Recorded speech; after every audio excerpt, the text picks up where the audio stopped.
So sa paglapag pa lang ni Justin Brownlee sa Indonesia, mainit na nga agad itong sinalubong ng team official ng Pelita Jaya, Jakarta, kung saan makikita pa sa nilabas nilang video footage na nagpa-flex mga po ng t-shirt ang team ng Pelita Jaya.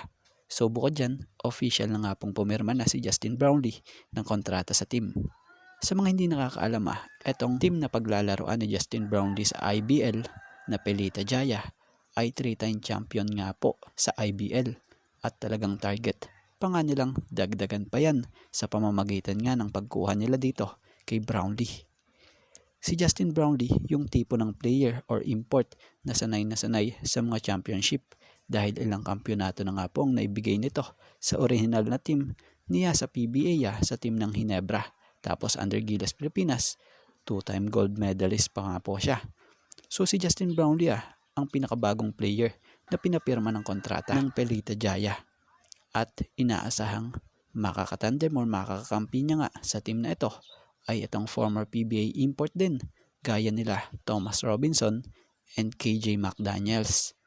So sa pagkuha ng Pelita Jaya, sa kanya inaasahan ang solidong performance nito gaya ng ginagawa niya sa Gilas Pilipinas at sa PBA para sa team ng Barangay Ginebra San Miguel.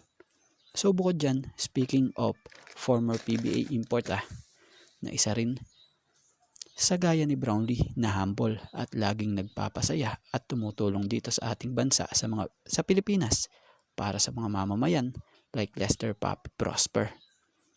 Natuwa nga itong si Prosper nang dumating sa Indonesia si Brownlee. Siya nga po pala, si Lester Prosper ay Indonesian naturalized at naglalaro rin siya sa Indonesia para sa team ng Dewa United. So nagpost nga po siya sa kanyang Facebook page kung saan sinabi niya nga po, credit po, Justin Brownlee in Indonesia. This should be interesting.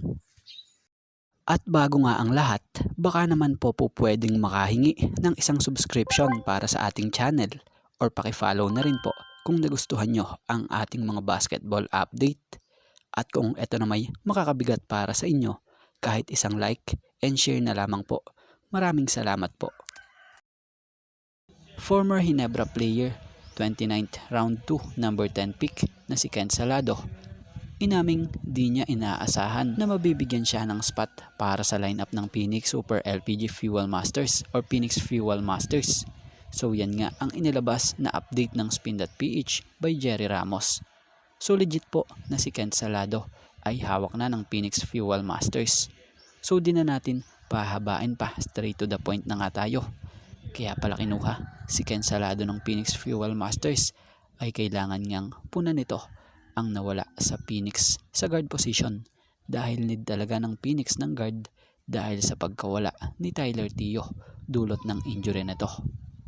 So Tyler Tio suffered a grade 2 ankle sprain. Yan nga po, para sa mga hindi nakakaalam at para dun sa mga fan ni Tio na naghahanap sa kanya. So sa pagdating nga sa Phoenix Fuel Masters netong si Ken Salado ay aminado nga raw siya na nashock siya dahil biglaan talaga yung nangyari nga raw na ito. At syempre opportunity ito, kaya nga raw kailangan i-grab niya rin ito. So si Ken Salado sa mga hindi nakakaalam, nakapaglaro ito sa PBA para sa team ng Ginebra, Northport, NLEX, and ngayon kasalukuyang dito na siya sa Phoenix Fuel Masters. At bago nga ang lahat, baka naman po pwedeng makahingi ng isang subscription para sa ating channel or pakifollow na rin po kung nagustuhan nyo ang ating mga basketball update. At kung ito na may makakabigat para sa inyo, kahit isang like and share na lamang po. Maraming salamat po. Papunta naman tayo sa ikalulungkot at ikahihinayang ng mga taga Ginebra fans. So aprobado nga po ang pagpalit sa pwesto ni Scottie Thompson kapalit ang Magnolia player at sharpshooter na si Aris Dionisio. So batay sa report Scottie Thompson out na sa PBA All-Star Game dulot ng kanyang back injury. So yun nga po, malinaw na out na sa PBA All-Star Game ang Ginebra star na si Scottie Thompson dulot pa rin ng kanyang iniindang back injury. So bukod pa nga kay Scottie Thompson, isa rin sa mga hindi nakakalaro o hindi makakalaro para sa Team Japet pa rin ay itong si Tyler Teo ng Phoenix Fuel Masters na nagkaroon naman ng grade 2 ankle sprain. So ang dalawang ito ay nasa Team Japet under coach team sa 2024 PBA All-Star Game. So papalitan nga ni na Magnolia Hotshots player Aris Dionisio and TNT veteran gunner na si Roger Pugoy ang dalawang ito. So sa slot na mapupunta kay Pugoy ay slot mula sa injury na si Tyler Teo from Phoenix Fuel Masters. Ang slot naman na mapupunta kay Aris Dionisio ay slot galing sa injury na player ng Hinebra na si Scotty Thompson.